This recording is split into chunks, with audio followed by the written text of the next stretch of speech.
Nadine Barry, bonjour. Bonjour. Vous êtes l'auteur d'un livre paru aux éditions L'Harmattan qui s'intitule L'accusé, sous-titré Sékou Touré devant le TPI. Pouvez-vous nous le présenter? Oui. D'abord, je peux me présenter moi-même parce que c'est pas évident que je sois guinéenne de nationalité, sinon de couleur. Je m'appelle Nadine Barry, donc je suis la femme, ou plutôt la veuve d'un disparu sous Sékou Touré, sous la Première République. J'ai 4 enfants et 5 petits-enfants, le sixième étant en cours de route.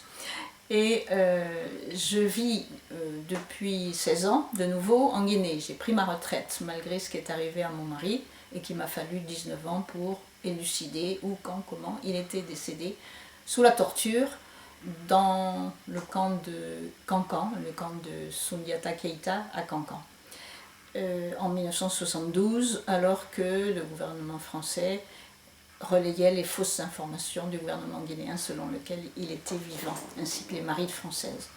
C'est une histoire ancienne puisque ce livre, L'accusé, est le 9e que j'écris sur ce pays, mon pays d'adoption. Alors, qu'est-ce qu'il relate, ce livre?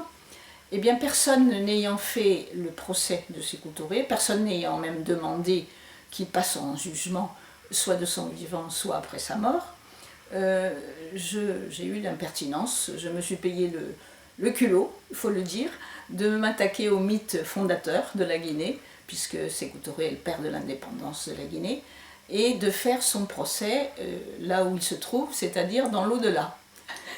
Alors j'ai créé le tribunal pénal interstellaire, TPI, composé de l'ancêtre, et qui est le président du tribunal, et puis de plusieurs assesseurs qui sont des représentants des religions monothéistes.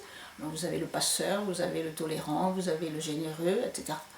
Et qui tous vont aider à faire la lumière sur l'accusé qu'est Sékou Touré. Je suis juriste de formation, je suis docteur en droit public, et j'ai fait un véritable procès avec témoins à charge et témoins à décharge, qui sont à la fois guinéens et étrangers, mais qui sont tous morts, bien sûr, puisque ça se passe dans l'au-delà. Et tout ce que je mets dans la bouche de ces témoins, à charge ou à décharge, ou de ces experts, qui aident aussi le tribunal à se faire une idée de la personnalité de l'accusé, tout ce que je mets dans la bouche de ces gens sont des mots qui ont été écrits dans des livres, publiés quelquefois par l'Harmattan ou par d'autres éditeurs, et qui donc ne sont pas de mon fait. Moi, je ne suis que la greffière, en somme, du tribunal.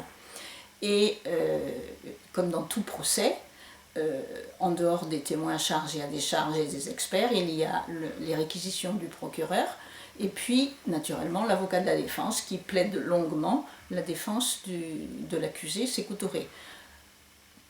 Parce que je pense qu'il faut faire le bilan. Il est grand temps, 30 ans après la mort de Sékou Touré, de faire le bilan de ce qu'a été son régime.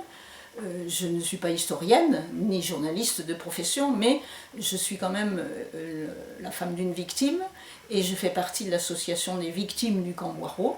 Je suis secrétaire générale adjointe, donc j'ai un peu droit à la parole sur ce chapitre, et je pense que ça va aider à faire le bilan, les acquis positifs et les acquis négatifs du régime de Sékou Touré. La sentence sidérale, puisque c'est un tribunal intersidéral, je ne vais pas vous la donner parce qu'il faut lire le livre, mais il est quand même important de savoir que beaucoup de Guinéens ont trouvé que la sentence était trop légère, et que le tribunal était trop clément. Je ne me prononcerai pas là-dessus. Moi, je trouve que la sentence est méchante, en ce sens que l'accusé est puni par où il a péché. Donc c'est déjà une bonne sanction, juridiquement parlant aussi. Et j'espère que ça va lancer le débat sur un sujet qui est un peu tabou dans la Guinée actuelle, des années après la mort de Sékou Touré, parce que, comme je disais tout à l'heure, c'est le mythe fondateur. Et on ne s'attaque pas facilement au mythe fondateur d'un pays pour vous donner une idée, les manuels d'histoire dans le pays, quel que soit le niveau d'enseignement de l'histoire, s'arrêtent à 1958. Sékou Touré, père de la nation, indépendance de la Guinée en septembre 58, etc. Référendum général de Gaulle, etc. Bon. Point, trait. Il n'y a plus rien après l'indépendance, la date d'indépendance du pays. Donc, il me semble qu'il est grand temps de lancer le débat parce que je vis en Guinée et je me suis aperçue, j'ai pris ma retraite en Guinée il y a 16 ans maintenant et je me suis aperçue que beaucoup de problèmes en Guinée à l'heure actuelle, sauf Ebola bien sûr, sont la conséquence directe de ce qui s'est passé sous Sékou Touré, de ce qui a été dit, de ce qui n'a pas été dit, de ce qui a été fait, de ce qui n'a pas été fait. Il y a beaucoup de conséquences du régime de Sékou Touré 30 ans après sa mort. Et ce régime a duré quand même 26 ans.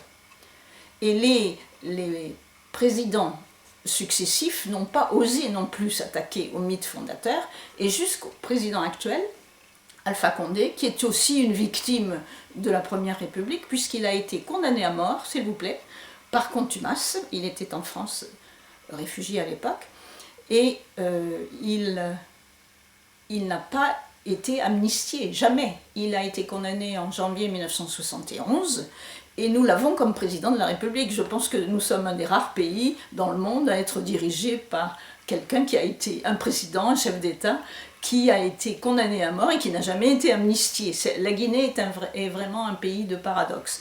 Et je suppose que le lecteur de l'accusé va découvrir beaucoup de ces paradoxes dans le livre. Je l'espère en tout cas.